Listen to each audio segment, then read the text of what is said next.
The sensor array at monitoring post Gamma 7 had been showing the same readings for 3 weeks straight. Lyra of House Torn stared at the data streams scrolling across her console, watching massive objects drift through the void at speeds that made no sense for natural debris. She tapped her clawed finger against the screen, highlighting the largest cluster. 17 objects, each roughly the size of a small moon, moving in perfect formation toward the outer colonies. "They're still maintaining trajectory," she said to the empty room. Her supervisor had left hours ago, convinced these were just asteroids pushed by some cosmic event. But asteroids didn't adjust their course. Asteroids didn't emit faint thermal signatures that appeared and disappeared like breathing.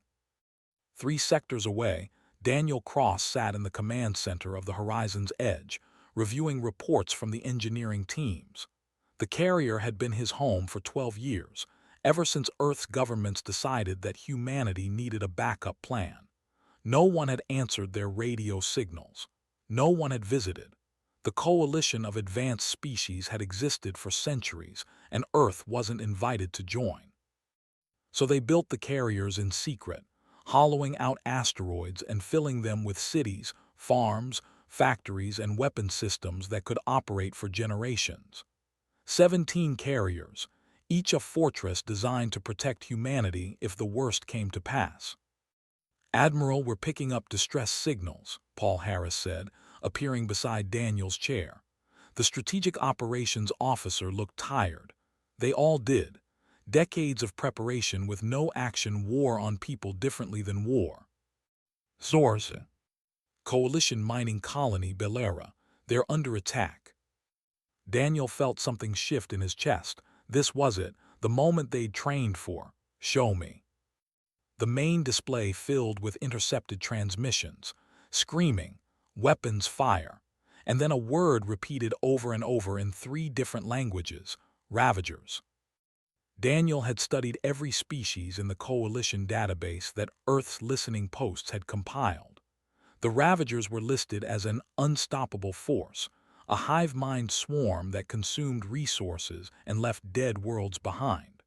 The Coalition had been fighting them for over a century with limited success. "How long until they're overrun?" Daniel asked. 4 hours, maybe 5. "And how long to reach them?" Paul checked his calculations. "At current speed, 18 hours. If we drop the stealth protocols and go to full burn, we could make it in 3. For 12 years, the carriers had drifted through space pretending to be rocks. Revealing themselves meant exposing Earth's secret. It meant announcing to the galaxy that humanity had been watching, listening, and preparing. It also meant those people at Bellara would die if he did nothing. "Send the signal to all carriers," Daniel said. "Light them up, plot intercept course for Bellara, and open a channel to Coalition frequencies." Paul's eyes widened. "Sir, if we broadcast—" "I know what it means. Do it." Across 3 sectors of space, 17 asteroids suddenly blazed with light. Reactor cores that had been running cold for over a decade surged to full power. Engines designed to push city-sized masses ignited in brilliant blue fury. And for the first time, humanity spoke to the galaxy. "Coalition forces, this is Admiral Daniel Cross of the Earth carrier Horizon's Edge. We have received your distress call from Bellara. Assistance is en route. Repeat, assistance is en route." At monitoring post Gamma 7, every alarm in the facility began screaming at once. Lyra stumbled backward from her console as the data feeds exploded with new information. The asteroids weren't asteroids. They were ships. Massive ships with power signatures that rivaled Coalition dreadnoughts. Her supervisor burst through the door, scales pale with shock. "What in the 7 hells is happening?" "The rocks," Lyra whispered. "They were never rocks." The transmission came through on every Coalition frequency. A human voice, speaking clear standard dialect with an accent no one had heard before, offering help. Lyra's claws trembled as she routed the data to Coalition command. "Earth, the primitive planet on the edge of the Orion Spur. the species that had barely achieved faster-than-light travel according to the last survey team's report from 40 years ago. They had carriers, plural. At Belera, the defenders were losing ground. Warden Telk watched his soldiers fall back from the third defensive line as Ravager bioforms swarmed across the mining facility. The creatures were adapting to their weapons, growing thicker armor with each wave. In another hour, maybe less, the colony would be lost. "Sir, we're receiving a transmission," his communications officer said. "It's not from Coalition Command." "Put it through." The voice that came across was strange, with flat vowels and sharp consonants. "Bellara defenders, this is the Earth carrier fleet. We're 3 hours out. Hold your positions. We're coming." "Earth?" Telk's mandibles clicked in confusion. "There's no Earth fleet. What kind of trick?" His sensor operator interrupted. "Sir, I'm reading multiple large contacts entering the system. They're moving fast, very fast." Telk pulled up the tactical display. 17 massive signatures, decelerating hard toward Bellara's coordinates. Their speed was impossible. Coalition dreadnoughts couldn't move that fast without tearing themselves apart. "What are they?" he demanded. "Unknown design. Power signatures are off the charts. They're launching smaller craft, hundreds of them." Through the colony's external cameras, Telk watched the sky fill with fire. The carriers didn't slow their approach. They came in like meteors, surrounding Bellara in a defensive sphere. Then the fighter craft deployed, thousands of small ships that moved in coordinated swarms unlike anything in Coalition tactical databases. The Ravagers sensed the new arrivals and shifted their attack. Bioforms that had been crushing the colony defenders turned toward the sky, launching themselves at the incoming fighters with biological thrusters that made them living missiles. What happened next would change galactic warfare forever. The human fighters didn't use energy shields or particle beams. They used guns. Simple, ancient projectile weapons that fired solid metal at hypersonic speeds, and they used them with devastating precision. Ravager bioforms exploded in midair as tungsten rounds ripped through their bodies. The creatures tried to adapt, growing thicker armor, but the humans just switched ammunition. Explosive rounds, armor-piercing rounds, incendiary rounds that burned with heat no biological material could withstand. Telk watched in stunned silence as the swarm that had been moments from victory broke apart under the assault. The human fighters moved like they were dancing, never staying in one place, never presenting an easy target.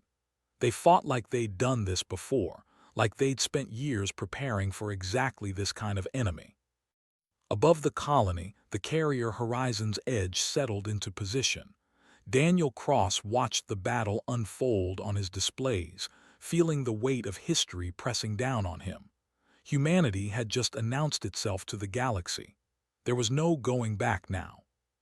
"All fighters maintain pressure," he ordered. "Let's show them what Earth can do." Rita Flores had been flying combat simulations since she was 16 years old. 20 years of training against hypothetical enemies, practicing maneuvers in empty space, preparing for a war that might never come. Now, diving through clouds of Ravager bioforms that were actively trying to kill her, she felt strangely calm. "Blue Squadron, Pattern Delta 7, she transmitted, rolling her fighter to avoid a cluster of organic missiles. "They're tracking our engine signatures. Switch to cold thrust in 3-2 mark." 12 fighters went dark simultaneously, their main engines cutting out as maneuvering thrusters took over. The Ravagers, locked onto heat signatures that suddenly vanished, flew past their targets and collided with each other in a tangle of chitin and confused biology. "Now light them up," Rita ordered. The fighters reignited their engines directly behind the confused swarm and opened fire. The effect was devastating. On the ground, Warden Telk had stopped giving orders. His soldiers were watching the sky instead of fighting, mesmerized by the human tactics. One of his officers, a young Valrine named Kess, pointed at the display with 3 of her 4 arms. "They're not trying to destroy the Ravagers," she said, her voice filled with wonder. "They're confusing them." She was right. The human fighters weren't engaging in the standard coalition doctrine of overwhelming firepower. Instead, they were using hit-and-run attacks, false heat signatures, and coordinated patterns that made the hive mind swarm second-guess its own collective intelligence. Every time the Ravagers adapted to one tactic, the humans switched to something completely different. Aboard the Horizon's Edge, Dr. Owen Pierce was frantically analyzing the Ravager biology from the fragments his collection drones had retrieved. The enemy corpses were a treasure trove of information, and what he was seeing made his hands shake with excitement. "They're not individuals," he said, broadcasting to the command center.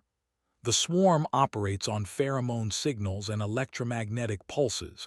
If we could disrupt the frequency." "Can you build a disruptor?" Daniel asked. "In theory, yes, but I'd need to get closer to their communication nodes, much closer." Daniel looked at the tactical display. The Ravagers were regrouping, pulling back from the colony and forming a massive sphere around their central cluster. Inside that cluster would be the coordinator organisms, the ones sending signals to the entire swarm. "Rita, how close can you get to that cluster?" Her voice came back steady. "Close enough to shake hands if you need me to." "Dr. Pierce will transmit coordinates. I need you to deploy a pulse package right in the center of their formation." There was a pause. "That's a suicide run, Admiral." "I know, that's why I'm asking, not ordering." Another pause. Then Rita laughed, a sound that made several bridge officers turn their heads. "Well, I didn't train for 20 years to play it safe.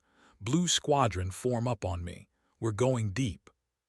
What happened next would be analyzed in military academies across the galaxy for generations. Rita Flores led her squadron straight toward the Ravager sphere, not dodging or weaving but flying in a tight formation that made them look like a single large object. The Ravagers, programmed to target the biggest threats first, concentrated their forces on the incoming formation. At the last possible second, the human fighters scattered in 12 different directions, each one trailing a decoy drone that broadcast the same heat signature as a full fighter. The Ravagers, unable to process the sudden multiplication of targets, hesitated for exactly 3 seconds. That was all Rita needed. She punched through the sphere, cut her engines, and released the pulse package into the heart of the coordinator cluster before the bioforms could react. The electromagnetic pulse that followed wasn't loud or dramatic. There were no explosions, no brilliant lights, but every Ravager in the system suddenly stopped moving. The hive-mind connection that made them a unified force collapsed, leaving thousands of confused organisms floating in space with no idea what to do. "Target the coordinators now," Daniel ordered, "before they re-establish connection." The carrier's point defense systems, silent until now, opened up with cascading volleys of kinetic rounds. The coordinator organisms, fat and bloated with biological circuitry, popped like overripe fruit. Without them, the remaining Ravagers began fighting each other, their individual survival instincts overriding whatever remained of the collective intelligence. Warden Telk activated his long-range communicator with trembling hands. "Coalition Command, this is Bellara. The attack has been repelled. Repeat, the attack has been repelled by Earth forces." The response took 7 minutes to arrive. "Bellara, confirm last transmission. Did you say Earth?" "Confirmed, 17 carriers. They saved us." On the Horizon's Edge, Daniel watched the last of the Ravagers flee the system.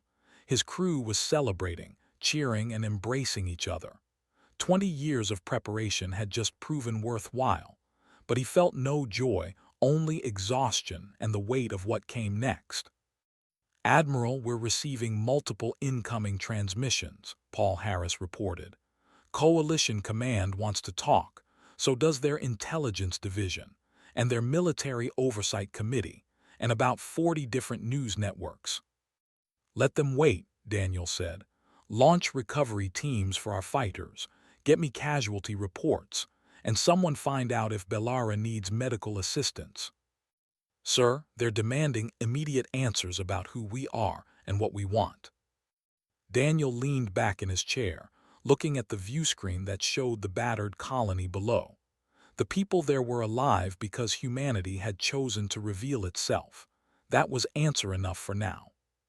Tell them we want what any decent species wants, to help where we can, to protect those who need it, and to be judged by our actions, not their assumptions. Ambassador Nira Kaloth received the transmission aboard her diplomatic vessel 3 hours later. She read Daniel's response 5 times, her long fingers tracing the words on her datapad. For 70 years, she'd served the Coalition, mediating disputes between species, negotiating trade agreements, and always operating under the assumption that more advanced meant more civilized. Earth had been dismissed as primitive. Their radio signals had been cataloged and ignored. The last survey team had reported them as barely capable of system-wide travel, decades away from being ready for contact. But those carriers hadn't appeared overnight. The coordination she'd witnessed in the battle footage hadn't been improvised. Humanity had been preparing for years, maybe decades, while the galaxy ignored them. She opened a direct channel to Coalition headquarters. This is Ambassador Kaloth. I'm requesting permission to make first contact with Earth, formal contact. We need to know who they really are. The response was immediate. Permission granted, but Ambassador, be careful, we don't know their intentions. Kaloth looked at the footage again, watching human fighters risk their lives to save a colony they'd never heard of until a few hours ago. I think, she said softly, their intentions are exactly what they say they are. Ambassador Kaloth's shuttle approached the horizon's edge slowly, giving her time to process what she was seeing. From a distance, the carrier still looked like an asteroid, all rough gray surface and irregular shape. But up close, the illusion shattered. Docking ports dotted the hull. Sensor arrays emerged from carefully disguised housings, and the heat radiating from the massive structure spoke of a city's worth of activity inside. They built a world inside a rock, her pilot whispered. The docking procedure was smooth, handled by human flight controllers who spoke perfect Coalition standard and followed every protocol exactly. When the airlock opened, Daniel Cross was there to meet them. He looked tired but alert, wearing a simple gray uniform with no decorations except a patch showing Earth rising over a lunar horizon. Ambassador Kaloth, he said, offering his hand in the human greeting she'd studied during the flight. Welcome aboard. His grip was firm but not aggressive. She noticed calluses on his palm, the kind that came from physical work. Coalition admirals didn't usually have calloused hands. Admiral Cross, thank you for receiving us. She gestured to her inspection team, 3 military analysts, 2 xenobiologists, and Senator Kiva Rell, who'd insisted on joining despite the political risk. We're hopping to understand more about your vessels. And decide if we're a threat, Daniel said without hostility. I understand, follow me. They walked through corridors that were wider than standard warship passages. The walls were painted in soft colors, with artwork hung at regular intervals. Real artwork, not digital displays. They passed a window that looked out into an enormous open space, and Kaloth stopped so suddenly that Senator Rell bumped into her. Is that a park? The senator asked, her voice climbing an octave.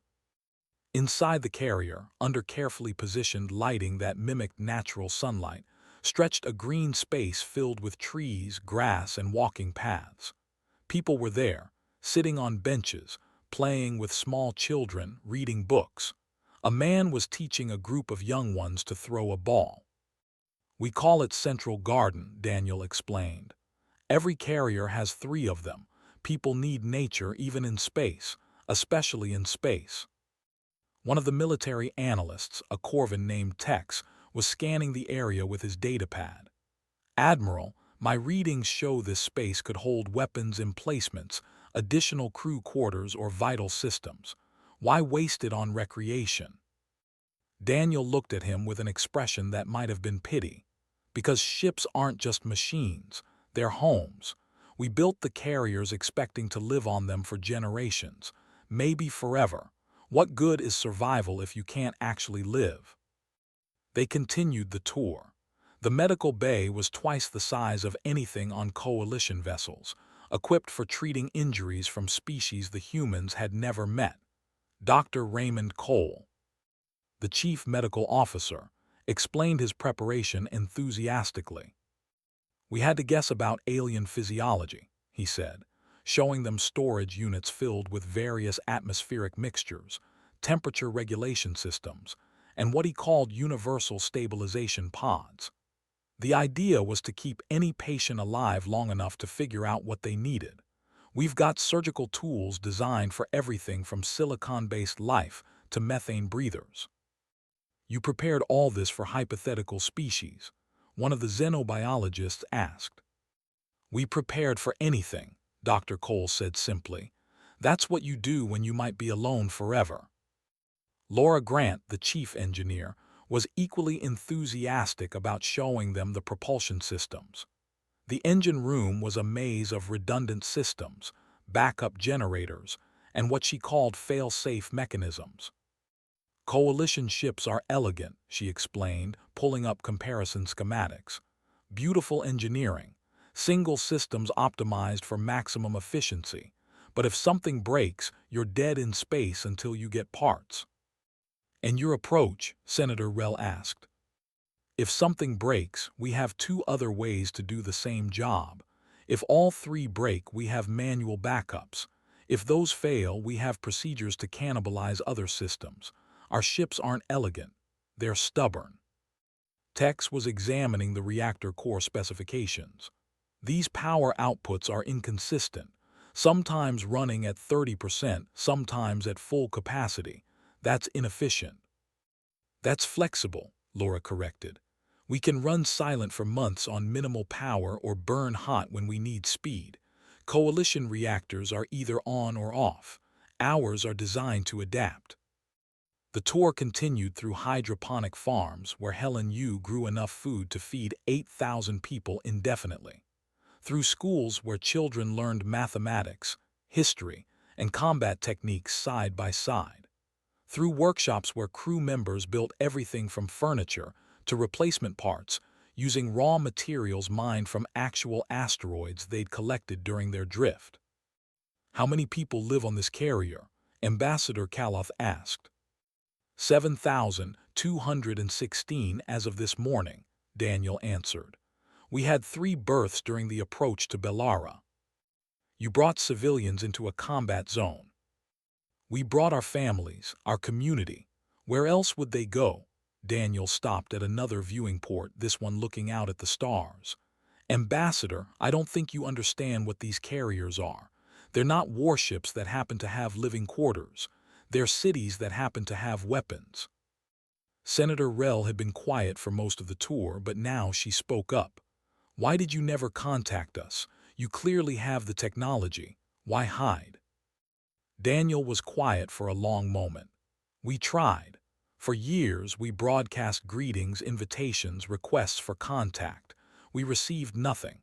Eventually, we realized the galaxy knew we existed and chose not to respond. So we made a choice of our own. We'd prepare for the worst and hope for the best. And if the worst had come, Ambassador Kaloth asked, if we'd been hostile. These carriers were designed to run for 500 years without external support. We'd have gone deep, found empty systems, and built our own civilization. Alone, but free. The inspection team gathered their data in silence. Tex was the first to speak after they'd returned to their shuttle. They're not just a military force. They're a culture that made itself ready for exile. They're dangerous, one of the analysts said. All that self-sufficiency, all that preparation, they don't need the coalition. No, Ambassador Kaloth said softly, but they chose to help anyway. They revealed themselves to save people they'd never met. That tells me more about their character than any weapons system could. Senator Rell was already drafting her report. The Coalition has been fighting the Ravagers for a century with limited success. These humans stopped a swarm in 3 hours using tactics we never considered. We'd be fools not to work with them. The Council will resist, Kaloth warned. Admitting we ignored them for decades makes us look arrogant. We were arrogant, the senator said bluntly. We assumed primitive meant helpless. We're about to learn the difference between advanced technology and practical engineering. Back on the horizon's edge, Daniel watched the shuttle depart. Paul Harris stood beside him, arms crossed. Think they'll accept us? Paul asked. Some will, some won't, but we've shown them who we are. The rest is up to them. Daniel turned from the window. Get me Rita Flores and Dr. Pierce. If we're going to work with the Coalition, we need to share our Ravager data. They've been fighting blind for 100 years. Time to change that. Grace Park had been staring at sensor data for 16 hours straight. Her eyes burned, her back ached, and she'd consumed enough coffee to kill a smaller person. But the pattern was finally clear. Found you, she whispered. The Ravager swarm attacks had seemed random for decades, appearing from nowhere and disappearing just as quickly. But Grace had been analyzing human sensor logs combined with Coalition historical data, and she'd found the pattern. The attacks all originated from a single region, a nebula so dense with radiation and particle interference that conventional sensors couldn't penetrate it. But human sensors weren't conventional. Admiral, you need to see this, she said over the comm. 20 minutes later, the command center was filled with officers from both human and Coalition forces. Admiral Soren Vec, commander of the Coalition's Third Fleet, stood with his arms crossed, looking skeptical as Grace presented her findings. The Corvus Nebula has been surveyed 3 times in the last century, he said. There's nothing there but radiation and cosmic dust. You surveyed the outer edges, Grace countered, pulling up her data. We sent deep-range probes using redundant sensor arrays, multiple readings from different angles, cross-referenced with particle distribution models. There's something in there, something big. The display showed a massive structure buried in the heart of the nebula. Organic readings, heat signatures, and energy outputs that suggested millions of life forms all concentrated in one place. That's their homeworld, Dr. Pierce said, his voice shaking. Or breeding ground, or both. Admiral Vec's expression darkened. If we know where they come from, we can end this. One strike, maximum firepower, eliminate the source. Or we could try to understand why they attack, Daniel said quietly. The room fell silent. Vec turned to face him, mandibles clicking in what might have been anger or disbelief. Understand them. Admiral Cross, the Ravagers have killed billions. They've destroyed entire colonies. They don't negotiate, they don't retreat, they consume and move on. Have you tried talking to them? They're animals, sophisticated animals, but animals nonetheless. Grace pulled up the biological scans Dr. Pierce had compiled.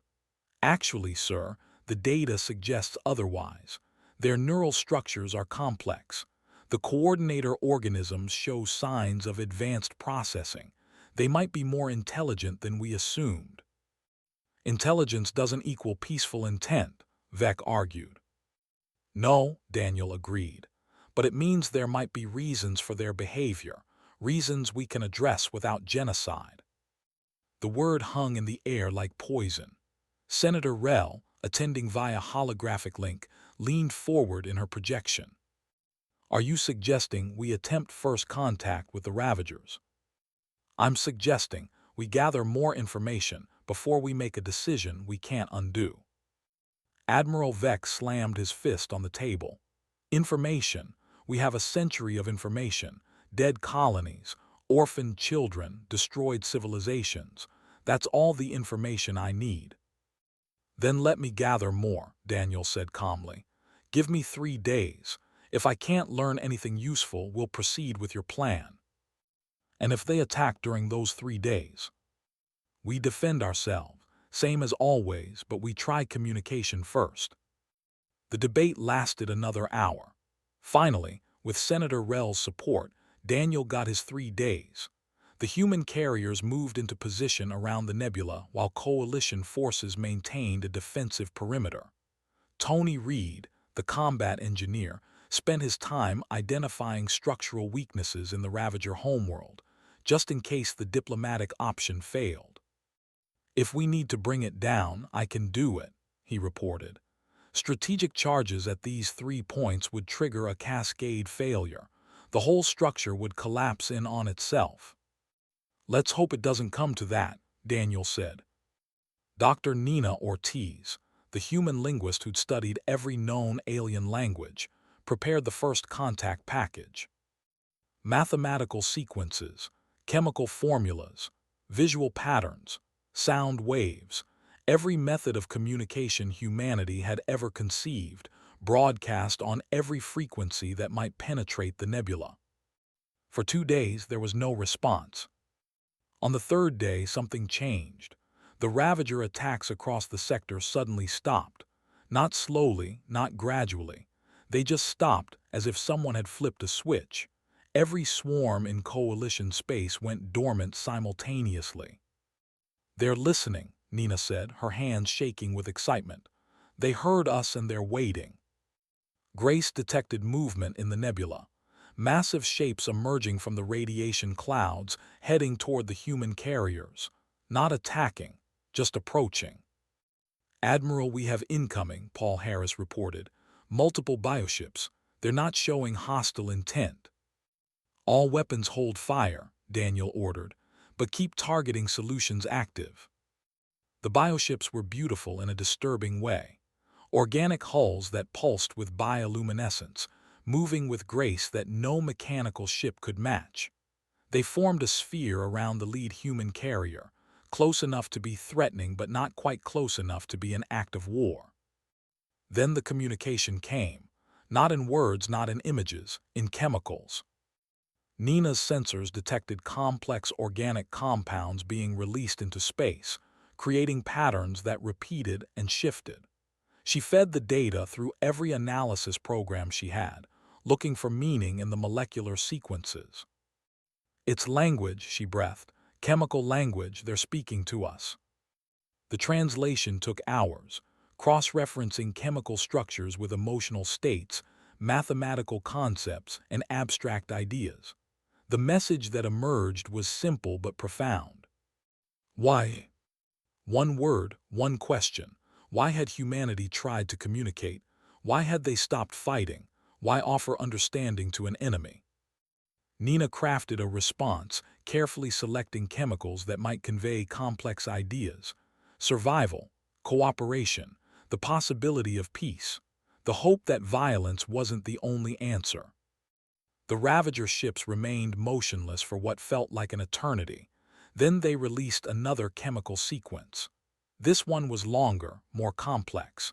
When Nina finally translated it, she called Daniel immediately. "Admiral, you need to hear this. They're not attacking the coalition because they want to. They're fleeing something. Their original world is dying. They need new territory to survive, and the coalition controls every habitable system in this region." "They're refugees," Daniel said. "Refugees who have been fighting for survival for so long, they forgot how to ask for help." Admiral Vec received the translation with visible skepticism. "This could be a trick, a way to make us lower our guard." "Or it could be the truth," Senator Rell said.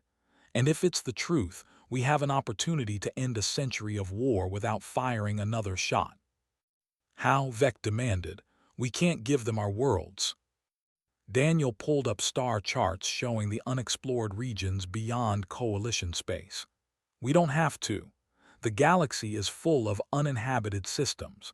Systems with resources but no native populations. We could help them relocate." "You're suggesting we help the species that's been killing us." "I'm suggesting we help a species that's been dying," Daniel corrected. "There's a difference." Rita Flores checked her pressure suit seals for the fifth time. Flying into a Ravager swarm during combat was one thing. Flying directly into their homeworld, while hopping they understood the concept of diplomacy, was something else entirely. "You don't have to do this," Daniel said over her helmet comm. "We can send probes, drones, anything but an actual person." "They're terrified of us," Rita replied, climbing into her fighter. "Sending machines will just reinforce that fear, but one person, unarmed, coming in peace, that's a gesture they might understand. Or they might eat you." Always a possibility. She sealed the cockpit and fired up the engines. "But someone has to take the risk, might as well be me." The flight toward the Ravager homeworld was the longest 20 minutes of her life. The bioships maintained their defensive sphere but didn't interfere as she passed through their formation. Up close, she could see smaller organisms moving across their hulls, repairing damage and adjusting biological systems. The ships were alive in a way that made her coalition-built fighter feel dead by comparison. The homeworld itself was visible now, emerging from the radiation clouds like a massive beating heart. Organic structures spiraled across its surface, connected by what looked like blood vessels but were probably communication channels. The whole thing pulsed with a rhythm that reminded her of breathing. "I'm getting close," she transmitted. "The bioships are opening a path. I think they're guiding me in." Inside the command center of the Horizon's Edge, Dr. Pierce was monitoring every sensor reading, trying to build a picture of what Rita was seeing. The chemical communications had increased dramatically, suggesting the Ravagers were coordinating among themselves. "The chorus is active," Nina reported, using the term they'd given to the Ravager collective intelligence. "They're discussing something. The chemical patterns are too complex for real-time translation, but the emotional markers suggest debate." "Debate about what?" Daniel asked. "Whether to trust us." Rita's fighter entered what appeared to be a landing bay, a cavity in the homeworld's surface lined with soft organic material. She set down gently, feeling the floor pulse beneath her landing gear. Through the cockpit window, she could see Ravager organisms approaching. Not the warrior forms they used in combat, but smaller, more delicate creatures that moved with careful precision. "I'm going out," she said. "Rita, wait for scan results." She popped the cockpit anyway. The atmosphere was breathable, barely. High carbon dioxide, low oxygen, but survivable for short periods. She climbed out of her fighter and stood facing the approaching Ravagers, her hands visible and empty. The creatures stopped a few meters away. They didn't have faces, not in any human sense, but she could see sensory organs that tracked her movements. They released chemicals into the air, and her suit's translator worked frantically to process them. The translation that appeared on her helmet display was crude, but the meaning was clear. Why help? Rita thought about the question. Why was humanity doing this? They could have stayed hidden, let the Coalition and Ravagers destroy each other, and claimed the galaxy afterward. Instead, they'd revealed themselves to save strangers and were now risking everything to broker peace with an enemy species. She spoke slowly, letting her suit translate her words into chemical compounds. "Because we know what it's like to be alone. To think you might be the last of your kind. We prepared for that future. We don't want it for anyone else." The Ravagers released more chemicals. The translation was fragmented, but she caught the meaning. Confusion, disbelief, and something that might have been hope. More organisms emerged from deeper within the structure. Some were massive, coordinator types that probably ran entire sections of the swarm. Others were small and delicate, clustered in groups that reminded her of families. And there, protected in the center of the formation, were the young. Rita felt her breath catch. The young Ravagers looked nothing like the aggressive warrior forms. They were soft, vulnerable, and utterly dependent on the adults around them. They pulsed with gentle bioluminescence, creating patterns that seemed playful rather than threatening. "You're not monsters," she whispered. You're just scared. The chemicals in the air shifted again. This time the translation was clearer. Dying star, radiation increasing, home becoming poison, must find new place, must save young. Why didn't you ask for help? Coalition shoots first, always shoots, learn to fight or die. Rita activated her long-range comm. Admiral, I'm sending you visual data. You need to see this. Back on the horizon's edge, the command crew watched the footage in silence. The young Ravagers playing under the watchful protection of their elders. The careful cultivation of organic structures that looked suspiciously like farms. The coordinated efforts to maintain their dying homeworld for just a little longer. Admiral Vex's voice came through strained. This changes nothing. They've still killed billions. They've been dying for generations, Senator Rell countered. We never noticed because we never looked. We just fought back and assumed they were evil. Assumptions go both ways, Daniel said quietly. They assumed we'd shoot them like everyone else. We need to prove them wrong. He opened a channel to the Coalition Survey Division.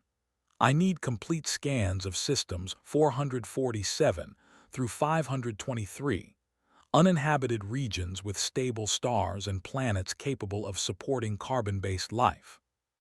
Admiral, those systems are. I know they're unclaimed. That's the point. We're going to offer them to the Ravagers. Rita stood in the heart of the homeworld, surrounded by organisms that could kill her in seconds, and broadcast the proposal. 12 systems. Empty, stable, far enough from Coalition space to avoid conflict but close enough for the human carriers to help with the relocation. The chorus debated for 3 hours. Rita sat on the floor of the landing bay, her oxygen reserves dropping, and waited. The young Ravagers approached her cautiously, releasing gentle chemicals that her translator interpreted as curiosity. She let them examine her suit, touch her gloves, and satisfy their interest. Finally, the coordinators released a complex sequence that took Nina several minutes to translate. The answer was conditional. The Ravagers would allow one hive cluster to attempt relocation. If it succeeded without betrayal, others would follow. If humanity proved false, the war would continue with greater fury than before. One chance, Rita transmitted to Daniel. They're giving us one chance to prove we mean what we say. Then we better not waste it, Daniel replied. The relocation began 3 days later. Human carriers approached the smallest hive cluster, vessels designed to haul asteroids now repurposed to tow organic bioships. The process was delicate, requiring constant chemical communication to keep the Ravagers calm. Tony Reed supervised the attachment of towing cables to the bioships, using materials that wouldn't damage their living hulls. Never thought I'd be hooking up alien spaceships like we're running a tow service, he muttered. Never thought we'd be saving the species we fought last week, his assistant replied. The journey to System 447 took 2 weeks. The Ravager hive cluster remained tense but cooperative, their bioships linked to the human carriers by both cables and trust. When they arrived, the system's second planet was exactly as promised. Temperate, resource-rich, empty except for primitive plant life. The Ravagers descended to the surface slowly, testing the atmosphere, the soil, the water. Then they began building, organic structures growing from spores they'd carried with them, adapting to the new environment with the same biological flexibility that made them such dangerous opponents. Rita watched from orbit as the first Ravager city took shape. They're actually doing it. They're starting over. One down, Daniel said. 11 more clusters to go. 6 months changed everything. The Coalition Assembly Hall had been built to showcase the grandeur of galactic civilization. Towering columns carved from crystal mined on a dozen worlds. Holographic displays showing the territories of hundreds of member species. Diplomatic seating arranged in careful hierarchies that reflected centuries of tradition and protocol. Today, that tradition was about to break. President Maria Santos walked through the main entrance with her delegation, drawing stares from every species present. Humans weren't supposed to be here. Earth wasn't a coalition member. But Senator Rell had pushed the invitation through, and enough influential voices had supported it that the council couldn't refuse without looking petty. Ambassador Kaloth met them at the entrance, her scales gleaming with carefully applied ceremonial oils. President Santos, welcome to the assembly. Thank you for the invitation, Maria replied. She was older than Daniel Cross, gray-haired and calm, with the kind of steady presence that came from managing Earth's fractured governments into something resembling unified purpose. Though I suspect half the council would prefer we stayed home. More than half, Kaloth admitted, but they're here anyway, that's progress. The main chamber held representatives from 247 species. Some were humanoid, others were barely recognizable as living creatures. All of them turned to watch as the human delegation took their seats in the visitor section, a place usually reserved for applicant species seeking membership.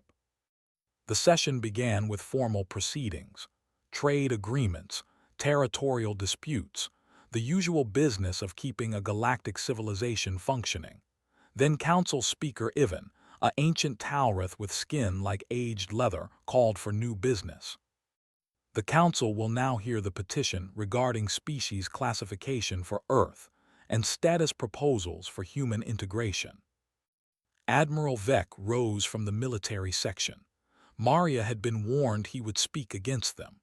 The Warden of Bellara, promoted after the Ravager battle, still held reservations about humanity despite everything. Honored Council, I speak today not in opposition but in observation. His voice carried across the chamber, translated into hundreds of languages simultaneously. 6 months ago, an unknown species revealed themselves by saving one of our colonies. Since then, they have fundamentally changed galactic warfare, relocated 12 Ravager hive clusters without a single casualty, and challenged every assumption we held about technological advancement. He paused, his mandibles clicking in what might have been amusement. I opposed their methods. I questioned their motives. I was wrong. The chamber stirred. Vec admitting error was unprecedented. The humans didn't ask permission to help. They didn't demand payment for their services. They simply did what they believed was right, even when it meant revealing secrets they'd kept for decades. Their carriers now patrol our borders alongside our ships. Their medical teams have saved lives across 20 systems, and their success with the Ravagers has opened possibilities we never considered. He sat down, leaving the chamber buzzing with confused conversation. Senator Rell stood next. I move for immediate full membership status for Earth, with all rights and responsibilities therein. The debate that followed lasted 4 hours. Some council members argued that humanity was too new, too unpredictable. Others pointed to the relocation success and the lives saved at Bellara. The technical details were discussed endlessly. Population numbers, resource production, military capabilities. Finally, Speaker Ivan called for a vote. The holographic display lit up with responses from across the chamber: green for approval, red for denial, yellow for abstention. Maria watched the count climb, her expression carefully neutral even as her heart hammered. The final tally appeared: 203 green, 37 red, 7 abstentions. The motion passes, Speaker Ivan announced. Earth is hereby recognized as a full member of the Galactic Coalition, with all privileges and responsibilities therein. The chamber erupted in mixed reactions. Some species applauded with whatever appendages they possessed. Others sat in stony silence. Maria stood and bowed to the assembly, saying nothing. Sometimes silence spoke louder than words. Aboard the Horizon's Edge, Daniel received the news with quiet satisfaction. Paul Harris brought him the official transmission, grinning broadly. "We did it," Paul said. "We're in." "We were always in," Daniel corrected. "They just made it official." He walked through the carrier's corridors, seeing the changes 6 months had brought. Coalition engineers working alongside human crews. Valrine children attending school with human kids, learning each other's languages and customs. Dr. Pierce collaborating with alien scientists on projects that would have been impossible alone. In Central Garden, a group of Ravager ambassadors were meeting with human botanists. The chorus had sent representatives to every relocated cluster, organisms specifically designed for communication and cooperation. They moved among the plants with careful interest, releasing chemicals that made the flowers grow in unusual patterns. "They're adapting well," Helen Yu reported when Daniel arrived. "The young ones especially, they're curious about everything." One of the young Ravagers approached Daniel, its sensory organs tracking him with obvious interest. It released a chemical sequence that the translator interpreted as a greeting. Daniel knelt down to its level. "Hello to you too." The creature touched his hand gently with one of its limbs, testing his texture, his temperature. Then it released another sequence. "Friend." "Friend," Daniel confirmed. In the fighter bay, Rita Flores was training coalition pilots in human combat techniques. Her class included species from 6 different worlds, all trying to understand the principles of adaptive warfare. "Stop thinking about what the enemy expects," she told them. "Start thinking about what they don't expect. The goal isn't to overpower them. It's to confuse them, frustrate them, make them doubt their own tactics." A young Corvin pilot raised his hand. "But our doctrine emphasizes overwhelming force." "And how's that working against enemies who adapt?" Rita challenged. "We won at Bellara because we kept changing. Every time the Ravagers figured out one tactic, we switched to something different. That's the real lesson. Flexibility beats power." Laura Grant was conducting seminars on redundancy engineering, teaching coalition designers how to build systems that could survive catastrophic failure. Her students were skeptical at first, raised on the idea that proper design meant single, optimized solutions. "But this approach adds weight and complexity," one engineer argued. "It adds survival," Laura countered. "Your ships are faster, more efficient, and absolutely dependent on everything working perfectly. What happens when it doesn't?" She pulled up footage from a coalition vessel that had suffered reactor damage during a skirmish. Dead in space. Crew evacuated. Total loss. Then she showed a human carrier with similar damage, still functioning on backup systems, crew safe, mission continuing. "That's the difference," she said. "We don't build ships that work when everything goes right. We build ships that work when everything goes wrong." At a diplomatic reception 3 weeks after the vote, Ambassador Kaloth found President Santos looking out at the stars through the station's observation deck. "Having second thoughts?" Kaloth asked. "About membership? No, about what comes next, always." Maria gestured at the void beyond the window. "For decades we prepared to be alone. Now we're part of something bigger than ourselves. That's wonderful and terrifying." "The coalition isn't perfect," Kaloth admitted. "We're bureaucratic, sometimes arrogant, often slow to change. But we're also the reason hundreds of species coexist instead of destroying each other. Your presence will make us better. Or we'll make you worse." Kaloth laughed, a sound like wind chimes. "Then we'll adapt. Isn't that what you're always teaching us? Adapt or fail." On the edge of coalition space, the 13th Ravager Hive cluster approached its new home. Jamie Chen, fresh from the academy, was piloting one of the escort fighters. She'd grown up on the horizon's edge, born the same year the carriers began their secret construction. She represented a generation that would never know Earth's isolation. "Escort Alpha to Hive Cluster 13, she transmitted. "You're clear for atmospheric entry. Welcome home." The Ravager bioships descended toward the planet's surface, their living hulls glowing in the sunset. They'd come to this system as refugees, terrified and desperate. They were landing as settlers, with allies watching their backs and a future that didn't involve constant warfare. The chemical response that came back translated simply: gratitude, hope, peace. Daniel Cross stood on the observation deck of the Horizon's Edge, watching the scene unfold through long-range sensors. 17 carriers had set out from Earth expecting to find an empty galaxy or a hostile one. Instead, they'd found something more complex and more promising. A message came through from Earth. The first colony ship was being constructed, using techniques learned from both human carriers and coalition vessels. More people wanted to come to the stars, to join the civilization their carriers had helped transform. Admiral, new assignment orders from Coalition Command, Paul Harris reported. They want us to lead an exploration mission into the unmapped regions, mixed crew, coalition, and human. Daniel smiled. Tell them we accept, and Paul, stop calling me Admiral, we're part of something bigger now. Old habits, Paul grinned. What should I call you? How about Daniel? We're all equals out here. The Horizon's Edge turned toward the unexplored territories, its engines burning bright against the darkness.